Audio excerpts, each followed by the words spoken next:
국제유가가 장중한 때 30달러가 붕괴됐습니다. 국제유가의 가파른 하락세에 유럽을 중심으로 디플레 공포가 퍼지고 있습니다. 지난해 청년 실업률이 역대 최고 수준이었던 것으로 나타났습니다. 청년들이 구직에 나섰지만 여전히 취업의 문은 좁았습니다. 우리은행이 축소했던 주택담보대출을 3개월 만에 다시 늘립니다. 민영화를 앞두고 실적 개선이 필요한 때문으로 풀이됩니다. 케이블 TV 사업자와 지상파 방송사 간 갈등이 격화되고 있습니다. MBC가 케이블 방송에 신규 VOD 공급을 중단하자 케이블 TV 업계는 MBC 채널의 광고 송출을 중단하겠다고 맞불을 놓았습니다.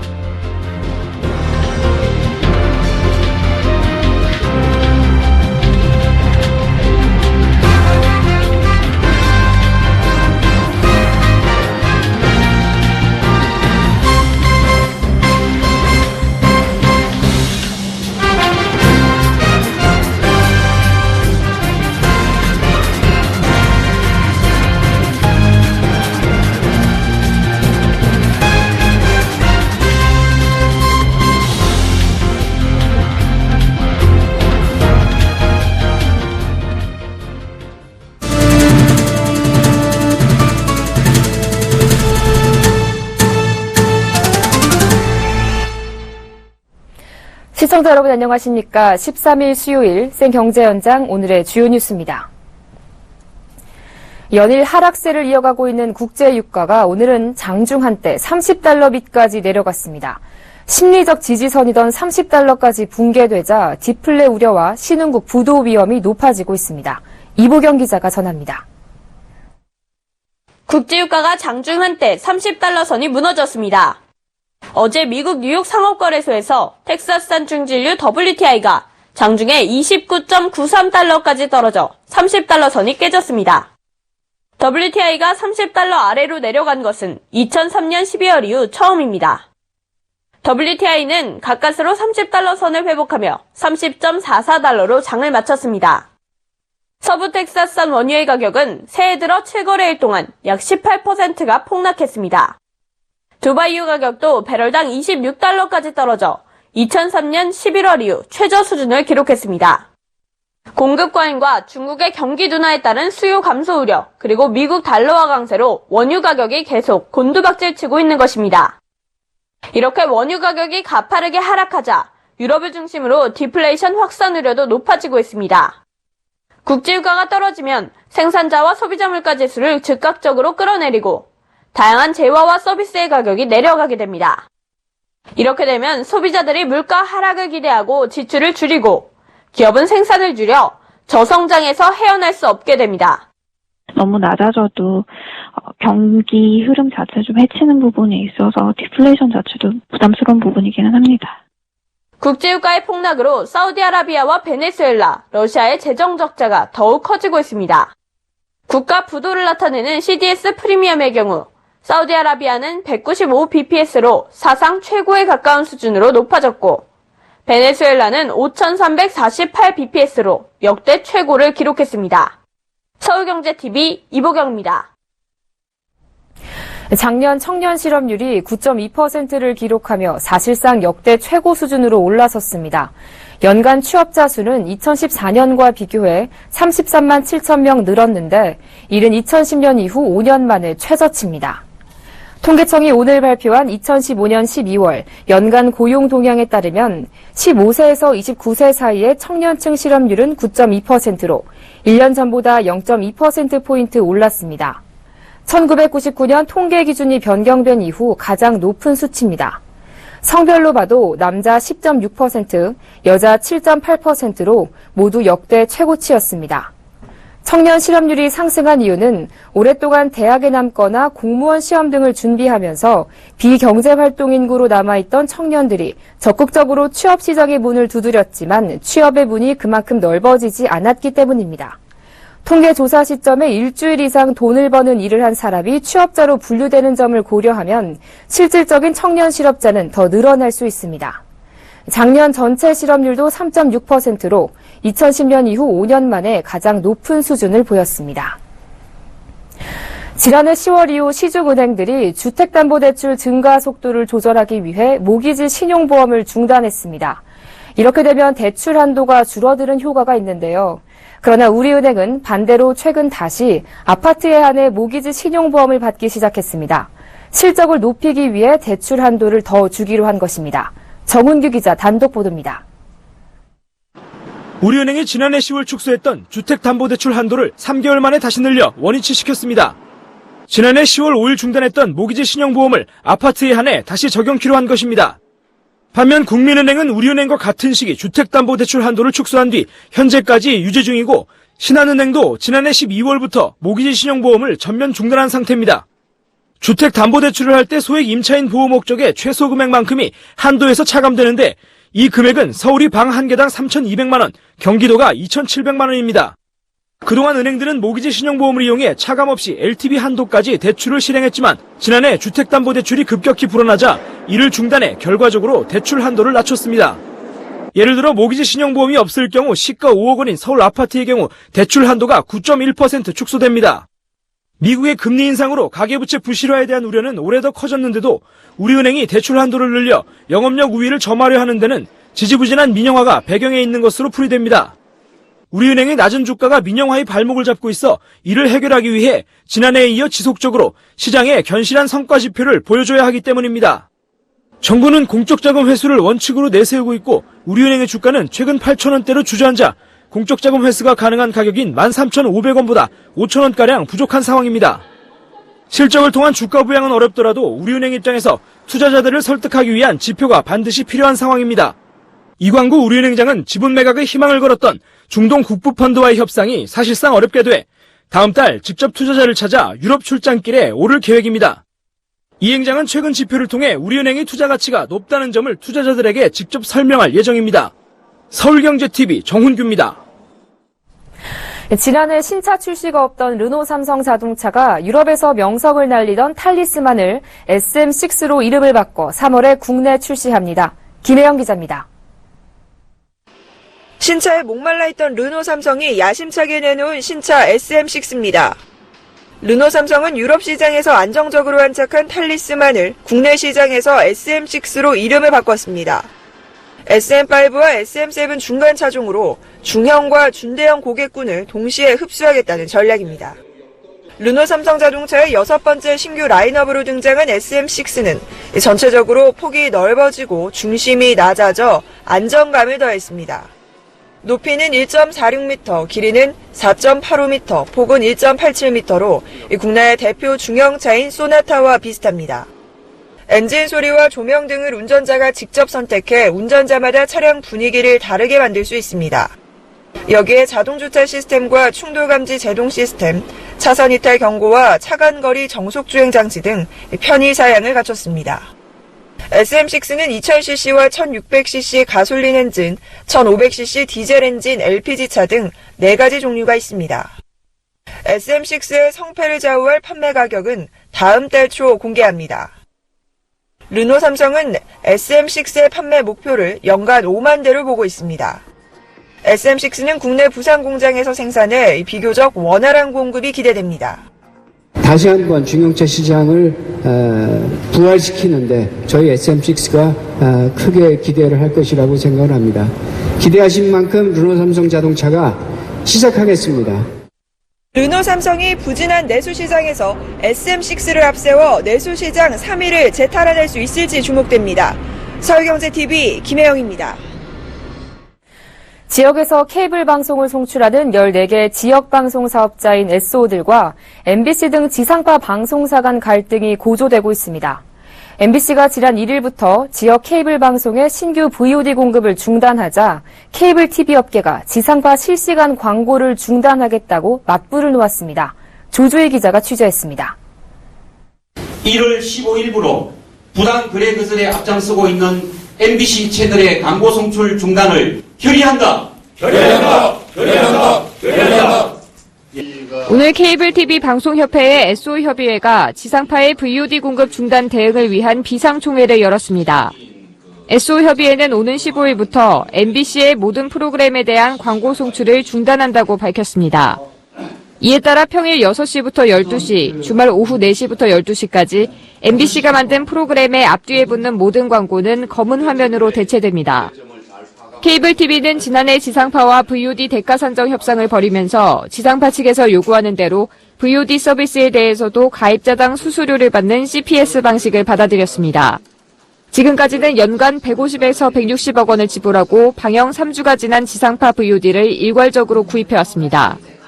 하지만 지상파가 실시간 재송신료와 관련해 소송 중인 개별 SO에는 VOD를 공급할 수 없다고 주장하면서 케이블 TV와 지상파 측의 협상은 결국 결렬됐습니다. 최종삼 SO협의회 회장은 케이블 업계는 IPTV와 동일한 수준으로 VOD 공급 대가 인상안을 수용했지만 지상파가 계약을 거부했다고 말했습니다. 케이블 업계 측은 실시간 광고 중단이 현행 방송법을 위반하는지에 대한 법률 검토도 이미 마쳤다는 입장입니다. 지상파의 실시간 방송을 케이블 TV 가입자에게 재송신할 때 프로그램 편성에 대해선 임의로 변경할 수 없지만 광고는 이에 해당하지 않는다는 설명입니다. 광고 중단에 관한 위법 여부는 방통위의 검토 이후 가려질 예정입니다. 방송통신위원회는 케이블 업계의 광고 중단이 방송법에 저촉하는지 여부를 검토 중입니다. 서울경제TV 조주희입니다. 온라인과 모바일 쇼핑이 급성장하면서 유통업체들의 배송 서비스도 진화하고 있습니다. 1분이라도 빠르게 더 편하게를 주문하는 고객이 늘어나면서 당일 배송에서 이제는 시간 단위 배송으로 경쟁이 더욱 치열해지고 있습니다. 한지희 기자가 취재했습니다. 소셜커머스 쿠팡이 지난해 3월 시작한 자체 배송 서비스 로켓배송. 택배업체를 이용하지 않고 본사 직원이 직접 배송에 나서면서 시간도 24시간으로 단축시켰습니다. 당일 직접 배송에 고객 감동 서비스가 입소문을 타면서 연간 거래액 규모도 2조 원으로 뛰었습니다. 쿠팡은 오는 2017년까지는 물류센터를 21곳으로 늘리고 이를 기반으로 2시간 배송 서비스를 전국으로 확대할 예정입니다. 시작은 늦었지만 쿠팡에 자극받은 오프라인 유통업체들의 반격도 거셉니다. 홈플러스는 대형마트 3사 중 가장 먼저 오토바이 퀵배송을 시작했습니다. 고객이 온라인으로 주문을 하면 장보기 도우미가 대신 물건을 골라 1시간 내에 배달해줍니다. 현재는 강서점과 잠실점에서만 이용할 수 있지만 올 상반기 안에 20개 지점으로 확대할 계획입니다.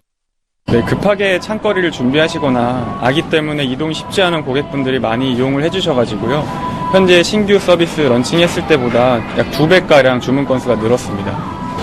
이마트는 배송시간 단축을 위해 온라인 물류센터에 공을 들이고 있습니다. 현재 서울 강남 송파 등 일부와 경기 지역 전반부에 걸쳐 3시간 배송을 시행하고 있는데 오는 2020년까지 수도권을 중심으로 물류센터 6곳을 구축해 배송시간을 더 단축할 계획입니다. 롯데슈퍼도 주문 후 3시간 배송 서비스를 개선해 서울 서부권 3곳과 경기도 위성도시 등 총 5곳에 온라인 전용 배송센터를 도입할 계획입니다. 모바일 쇼핑 업체들이 불을 지핀 빠른 배송 경쟁에 오프라인 대형마트들이 뛰어들면서 소비자들은 더욱 빨리 주문한 물건을 받아볼 수 있게 됐습니다. 서울경제TV 한지희입니다. 새로 도로가 뚫리거나 지하철이 연장되는 등 부동산 시장에서 교통인프라 확충은 중요한 투자 요인으로 작용합니다. 접근성이 좋아지면 유동인구가 늘어나고 집값 상승 여력이 생기기 때문인데요. 올해 수도권에서 교통 호재가 있는 곳을 정창신 기자가 정리했습니다. 교통인프라가 확충되는 신도시 지역이 주목받고 있습니다.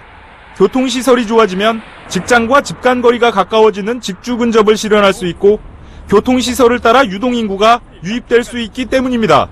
이를 통해 집값 상승도 기대할 수 있습니다. 판교 광교 지역은 이달 말 신분당선 연장선이 개통될 예정입니다. 광교에서 정자, 강남을 거치는 신분당선을 통하면 수원에서 강남까지 30분대면 이동할 수 있습니다. 여기에 경부고속도로 판교 양재 간 7.5km 구간은 최근 확장 공사가 완료돼 8차로에서 10차로로 넓어졌습니다. 이 지역은 기존 경부고속도로와 외곽순환 고속도로, 용인서울 고속도로, 분당 내곡간도로, 분당 수서간도로를 이용할 수 있는 교통 요충지입니다. 일단 교통이 편하기 때문에 6억에서 6억 5천 사이에 나와 있어요. 유래 지역은 기존 외곽순환도로와 분당 수서간도로 외에 오는 6월 성남 여주간 복선전철이 완전 개통됩니다. 광주역에서 분당선 임해역까지 2정거장, 신분당선 판교역에서 3정거장, 강남역까지 7정거장이면 이동 가능합니다. 성남 여주간 복선전철은 총 57km 구간에 판교, 임해, 이천, 여주 등 11개 정거장이 들어설 예정입니다. 또 내년에는 성남 장호원 간 고속화도로가 완전 개통됩니다. 검단 검암 신도시가 있는 인천 서북부 지역과 남동구 도심을 잇는 인천 도시철도 2호선은 오는 7월 개통 예정입니다. 인천 영종 하늘도시 역시 오는 3월 공항철도 영종역이 개통되면 서울역까지 30분대 이동이 가능할 전망입니다. 서울경제TV 정창신입니다.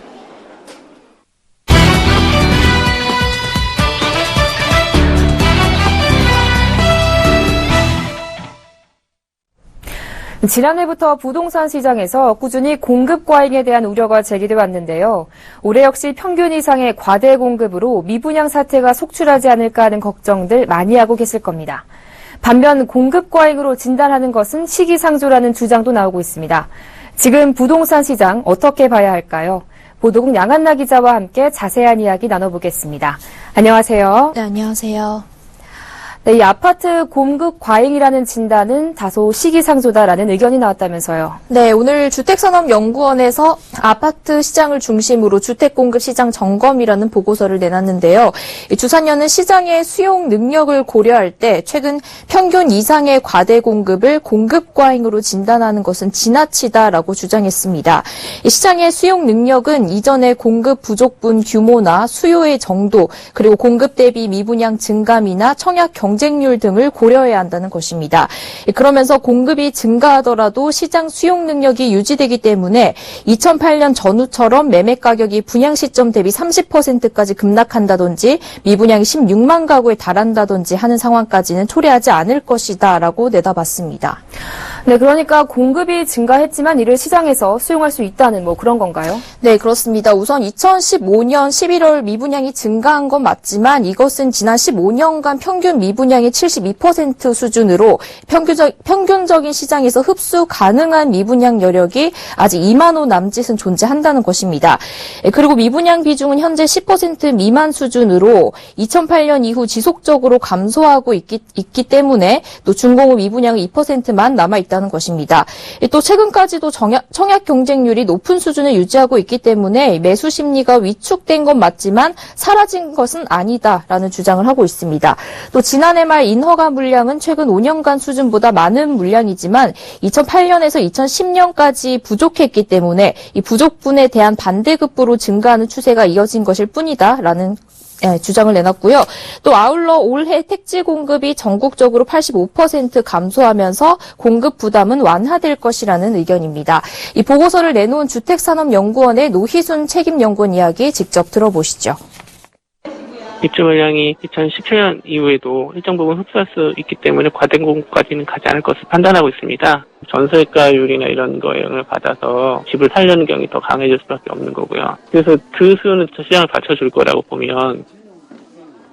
네, 반면에 공급 과잉으로 보는 의견이 많은데요. 이 공급 과잉으로 올해부터 집값 상승률이 다소 둔화되고 또 2, 3년 후에는 집값이 하락할 수도 있다라는 전망도 나오고 있지 않습니까? 네, 그렇습니다. 최근 부동산 시장이 위축된 것은 공급 과잉의 영향이 크다는 의견인데요. 우선 지난달 청약 미달 가구가 무려 8천 가구에 육박하고 있고 지난해 11월 말 기준 미분양 주택은 약 5만 가구로 전달보다 약 54%나 증가했다는 게 대표적인 근거입니다. 이에 따라 올해는 평균 집값 상승률이 둔화될 것이고 2, 3년이 지나고 나서는 하락까지 할 것이라는 전망을 내놓고 있는 것입니다. 네, 또 지난해 말부터는 이 주택 매매 거래가 위축되고 있다고 하던데요. 네, 그렇습니다. 지난해 말까지 집계된 작년 주택 거래량은 약 200만 건으로 전년 대비 약 19% 늘어난 수준입니다. 연간 주택 매매 거래량으로는 사상 최대치인데요. 그런데 지난해 12월에 주택 거래량이 감소했습니다. 전월보다 약 10% 감소하면서 8만 8천 건 남짓으로 전년 같은 달보다도 4%가량 줄어들었습니다. 물론 계절적 비수기로 인한 감소세라고 볼 수도 있겠지만 감소폭이 꽤 크기 때문에 공급 과잉 우려나 가계 부채 대책 등으로 수요자들의 구매 심리가 얼어붙었다는 분석이 나오고 있습니다. 네, 올 들어서도 여전히 이 분양 물량이 많다고 들었는데요. 이달 분양 물량이 예전에 예년 수준의 거의 2배에 달한다는 이야기가 있습니다. 네, 그렇습니다. 1월은 한국은 원래 계절적 비수기인데 분양 물량이 이렇게 많은 것은 정부의 대출 규제 강화나 금리 인상 등으로 건설사들도 올해 분양 시장을 낙관하기 어려워서 사업을 서둘러서 진행하는 것으로 풀이됩니다. 부동산 114에 따르면 이달 전국 아파트 분양 예정 물량은 1만 5,497가구로 작년 같은 달보다 약 18% 늘어났습니다. 이와 관련해 조명래 단국대학교 부동산학과 교수의 견해 들어보겠습니다. 지금 이 공급 과잉은 작년 한 해에 국한된 것이 아니고 2013년부터 14년, 15년 그리고 올 한 2분기까지 계속될 전망이기 때문에 이게 누적적으로 이게 쌓이면 한 2, 3년 뒤에 가서는 과잉의 효과가 아마 상당히 가시적으로 드러나지 않을까 싶은데요. 네, 그렇군요. 그런데 이 한국감정원과 같은 국책기관과 또 민간 연구기관들의 전망이 엇갈리고 있다면서요. 네, 그렇습니다. 한국감정원은 에코세대의 주택시장 진입으로 주택가격 하락 위험은 당분간 없다라고 하면서 내년까지는 공급 과잉은 기우에 불과하다는 의견을 내놨습니다. 반대로 한국개발연구원인 KDI나 한국은행은 신규 주택 공급 과잉으로 내년 주택시장이 침체할 것이다라는 분석을 내놓고 있습니다. 네, 공급 과잉 우려가 나오고 있는 부동산 시장 상황에 대해서 보도국 양한나 기자와 함께 자세히 살펴봤습니다. 오늘 말씀 잘 들었습니다. 고맙습니다. 네, 감사합니다.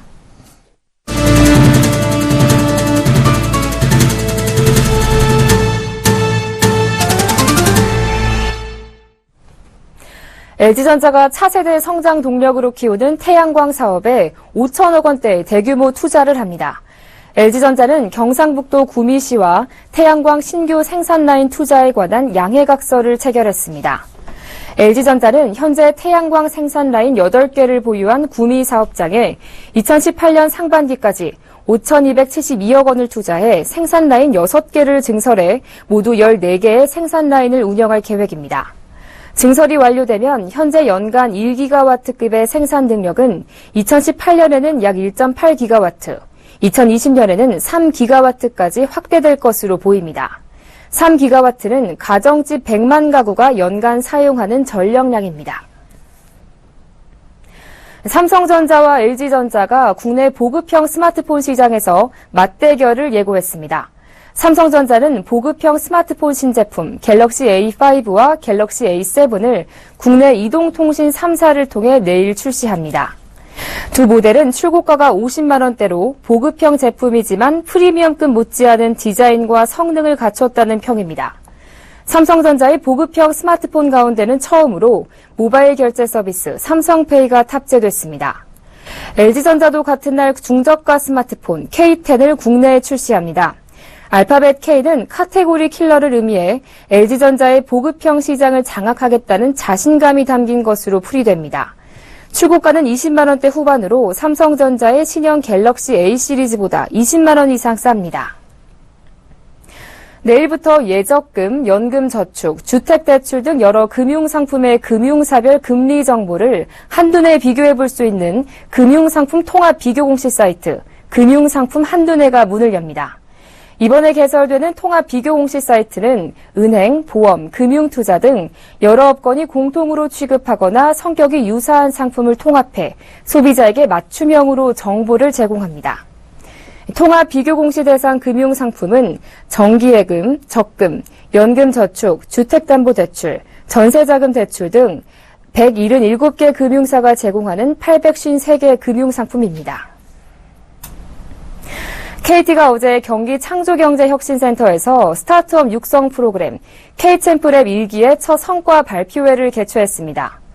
지난해 K챔프 공모전과 핀테크 공모전에서 치열한 경쟁률을 뚫고 선발된 12개 기업은 9개월 동안 KT와 경기 창조경제센터로부터 창업부터 사업화까지의 전 과정을 지원받았습니다. 이들 기업은 지난해 4월부터 지금까지 9개월 만에 약 15억 원의 매출을 달성했고 25억 원의 투자 유치, 30여 명의 신규 고용 창출에 성공했습니다. 또한 중국과 싱가포르, 카타르 등 해외 시장에서도 글로벌 MOU와 투자 유치 등의 성과를 냈습니다. 지난해 가계가 은행에서 빌린 가계대출 증가액은 78조 2천억 원으로 한은이 관련 통계를 내기 시작한 2008년 이후 최대 규모로 집계됐습니다. 9년간 가파르게 증가하던 해외 직구 규모가 작년에 처음으로 감소한 것으로 분석됐습니다. 가톨릭대 서울 성모병원이 2000년부터 2008년까지 위절제술을 받은 환자 1905명을 분석한 결과 과체중 환자의 5년 생존율이 정상 저체중 환자의 생존율보다 높았습니다. 음식점 등에서 농식품 원산지 표시를 가장 많이 속여 파는 품목은 배추김치와 돼지고기로 나타났습니다.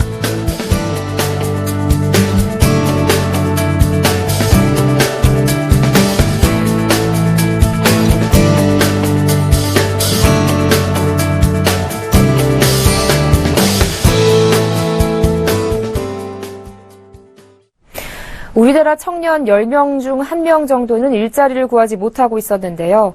정부는 고질적인 청년 실업 문제를 해소하기 위해 여러 방안을 내놨지만 청년 실업률은 10%를 향해 가고 있습니다. 맹추위로 온몸이 움츠러드는 요즘 청년들에게 취업 한파까지 몰아치는 모습입니다. 생경제 현장 여기서 마칩니다. 시청해주신 여러분 고맙습니다.